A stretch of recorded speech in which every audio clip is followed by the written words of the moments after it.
Story is up to 22 times more memorable than facts alone. What is your signature story?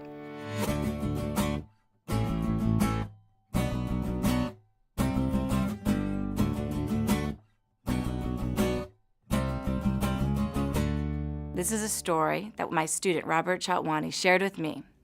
It was a story about his best friend, Samir Bhatia, who's a social entrepreneur, a graduate at Stanford University. He met and fell in love with a girl named Reena, and Reena and Samir were traveling in India when he started to feel hot and feverish, and he went to the hospital, and he was immediately diagnosed with leukemia. He called Robert, and Robert was shocked. He talked to the doctors, and he learned that the best chance of survival was to find a match in the bone marrow registry. But there were no matches in the registry for Samir. And worse, the odds of finding a match for Samir were 1 in 20,000. So Robert figured that if the odds were 1 in 20,000, what they should do was run bone marrow drives and try and get 20,000 South Asians into the registry. The only problem? They had weeks to get this done. So Robert had a choice. He could send people data about the dire odds for Samir and also details about the bone marrow registry. Or he could share a story. He chose to share that story. And he shared that story about Samir in a way that was so personal rather than analytical, that anyone who read this story or heard this story felt connected to Samir, and the call to action was abundantly clear. First, get tested and get yourself into the bone marrow registry. Second, share this story with 10 of your friends and ask them to share the same story with 10 of theirs. And third, come to the Samir website to learn more about how you can help. And the story spread, and it led to 470 bone marrow drives run, 24,611 South Asians registered into the bone marrow registry in 11 short weeks. And in that time, a perfect match was found for Samir. Ultimately, and tragically, Samir passed on, though, 3 months later. As some of you may know, the odds of survival are as high as 80% if a perfect match is found immediately, but they can be as low as 40% if that is not the case. And the reason I share this story is that out of the 24,611 people who registered for Samir, 266 people who needed a bone marrow match were matched with people in that group in just 1 year alone. That's 266 people who don't just have the gift of hope, they have the gift of time. So listening to Robert's story made me want to understand the research around story. When and why is story effective in persuasion and moving people toward your goals? So when most of us advocate for ideas, we think of a compelling argument, a fact, or a figure. Neuroscience research shows that, in fact, our brains are not hardwired to understand logic or retain facts for very long. Our brain is, in fact, wired to understand and retain stories. In one study, researchers asked students in a classroom to make a 1-minute pitch to their cohort. On average, a typical student used 2.5 statistics in their pitch, and only 1 out of 10 students actually worked in a story. 10 minutes later, the researcher asked everyone to take out a piece of paper and write down everything they remembered about each pitch. Only 5% of the people surveyed actually cited a statistic. 63% remembered the story.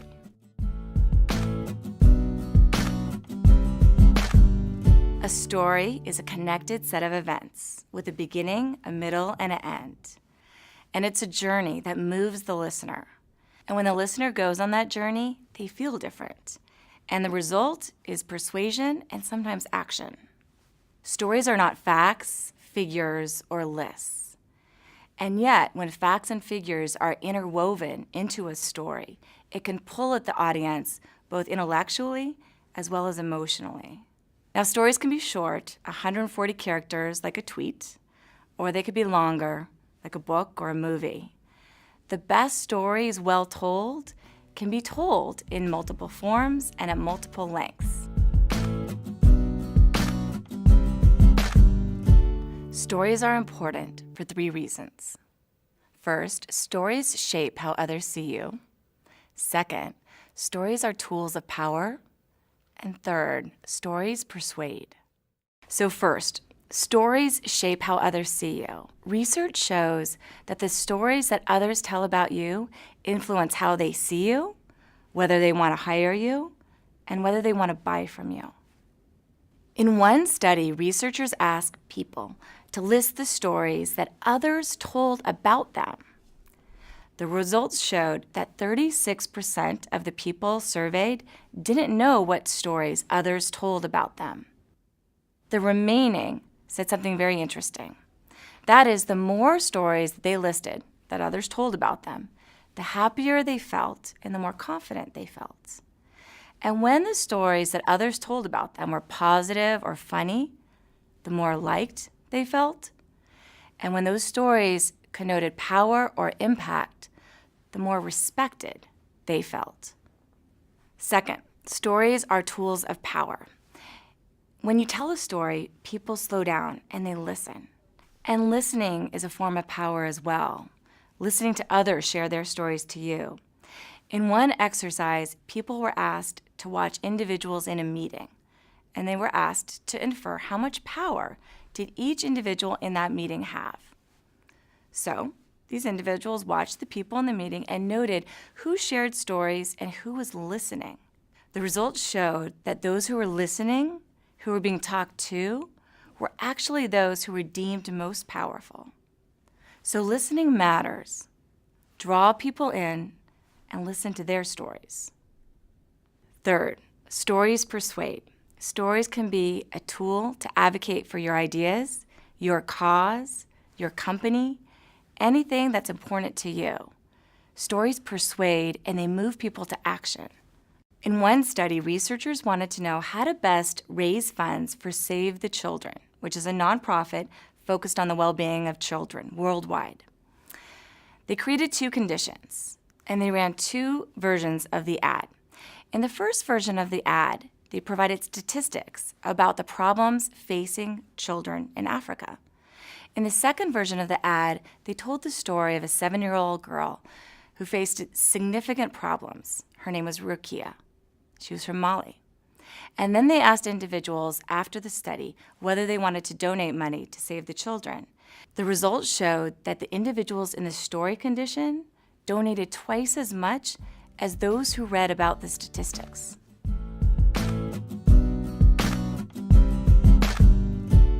There are 4 characteristics of an effective story. First, goal. Why are you telling the story in the first place? Second, grab attention. Why would the audience want to listen? Third, engage. Why would the audience care? Fourth, enable action. Why would the audience want to share the story? These are the 4 elements of a good story. And the story's goal is defined by where you want the audience to go, the destination of the audience. Your goal clarifies why you're telling the story in the first place. And when you develop your goal, you should know what is it that you want the audience to do, feel, or think after they heard your story. It's not just important to know where you want the audience to land after the story. You also need to know where they started from. What is it they're thinking about right now before you tell them the story? So it's both the destination where you're taking them as well as the journey. For example, with Robert, he knew that he needed to get 20,000 South Asians into the registry within weeks. But he also knew that the individuals he was sharing his story with had a misperception about how hard it was to get into the registry.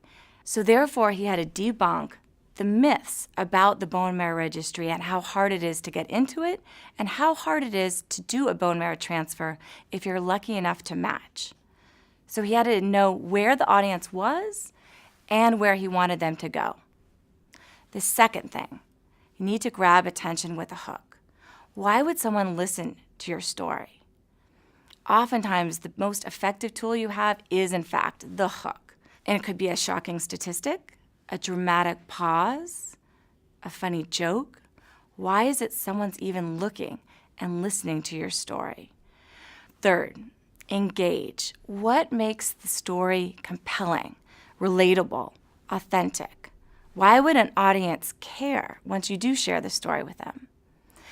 And the answer to that question is, to what degree do you have a protagonist who wants something, who has conflict, and there's an emotional roller coaster that you're feeling as you listen to the story?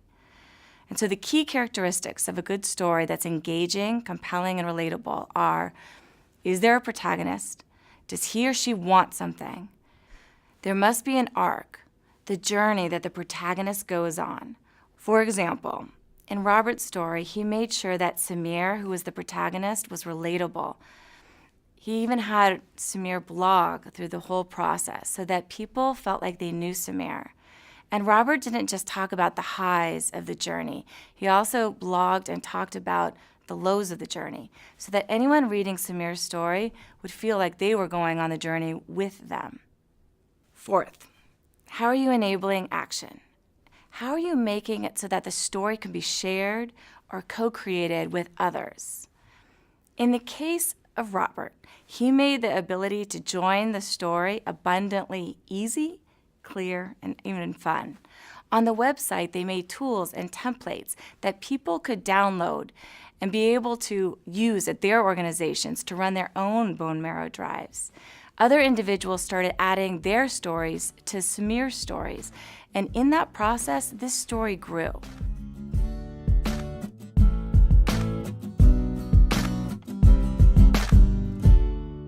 How do you craft your story? Everyone needs a signature story. It's a story that after you tell it, people who listen to it somehow look at you differently. And the most powerful signature stories are those that take the audience where you want them to go. One of the most powerful signature stories is the vision story. The vision story is about where you want to go. For many of us, there's a gap between how we see ourselves and where we're going versus how others see you and where you're going. Story is one of the most effective ways to close that gap. The story brings other people along on your journey. Test your signature story with multiple audiences. When was their aha moment, and what part of the story made the aha moment happen? What did they take away from your story? If they had to title your story, what would they title it as? The story will evolve over time and in different situations. You're going to need a portfolio of stories.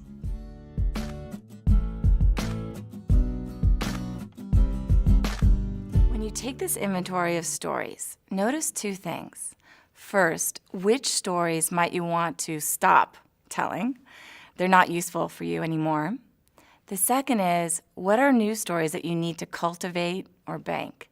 What are stories that might allow you to address a potential gap where others see you in a way that you don't see yourself? Can you populate that gap with new stories that help bring others along with you? I was the first person in my immediate family to go to college. I grew up in the city of Detroit, and I went to an Ivy League school where most people where I grew up don't have the opportunity to go. Now I'm a senior tech executive, and I get to work with lots of entrepreneurs, and I give them lots of advice. And when I tell them my story of how I took big risks to get where I am, it really resonates with them. It's really important in my career that I'm seen as innovative, and it's not very innovative to just tell someone that you're innovative. So I like to tell a story of when I was in the renewable energy industry, and I applied for these federal tax credits that historically had never been used for solar or renewable energy before. We ended up being awarded $20 million in these tax credits, and we were able to deploy solar to low-income communities throughout the Bay Area. And the story shows how I innovate instead of just telling people I'm an innovator. So I became a mom 9 years ago, and after a great pregnancy and a great delivery, the unexpected happened, and I began to hemorrhage. Luckily, I was in the care of great providers, and I had the care that I needed at the right time. But when I was trying to understand why this complication happened to me in the weeks that followed, I came across some startling information, which was that 500,000+ women were dying every year from pregnancy and childbirth-related complications, such as mine, and that my complication was actually one of the leading causes of maternal mortality. I needed to share this information with people, and the statistics themselves are incredibly powerful and always get people to pay attention. But when I talk about my own experience, it gets people to pay attention in a different kind of way. Suddenly people understand that, oh, this isn't something that only happens to women in very impoverished places in the world. This happens everywhere. This happens in New York City. This happens in the United States, and happens 2 to 3 times a day in the United States, in fact. That information is powerful. Stories can be very effective in different contexts. For instance, I was in a negotiation with a young woman the other day who started the conversation with, "My mother once told me," and I was blown away. She really took the time to make a personal connection in order to ask for what she really wanted. So my advice to you is to find a way to be memorable, make that personal connection, tell a story. I think one of the most important things is to really be authentic, not just for yourself, but really being authentic is the best way to make a deep connection with others and to bring people in. It's very hard to stand apart if you don't let yourself be somewhat vulnerable. And I think when women are afraid of being vulnerable, it can really put people at a distance. So I think, what I would encourage you to do is to be authentic and let yourself be vulnerable. An action you can take is to write down your goals for this month, this year, and for the next 5 years. And then consider what is a signature story that might allow you to achieve one of those goals. A signature story is a story that you've told over and over again, most likely. It's a story that when you share it, others look at you slightly differently. And it's a story that moves you closer to the goals that you might hold. So I think because I came from a career that had associations attached, that cliches and stereotypes, that was a bit of baggage that I'll carry for a while. But because my advocacy has always been so rooted in personal experience, that's my most powerful tool. Talking the truth from an experience and a perspective that no one else may have. And then I have the knowledge and the expertise now to be able to add on the data and the facts and the statistics. And so that, of course, makes my story even more compelling. But I start with the truth. I start with my experience, and I know that that's an effective way to tell a story. Stories are a great tool to get people to understand you, but you have to make sure that you're telling the right story to the right person at the right time for it to have the impact that you want it to have.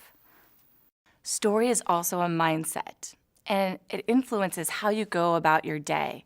Instead of coding things as good or bad things that happen to you, you code these events as highs and lows, part of a story. And this can have dramatic impact.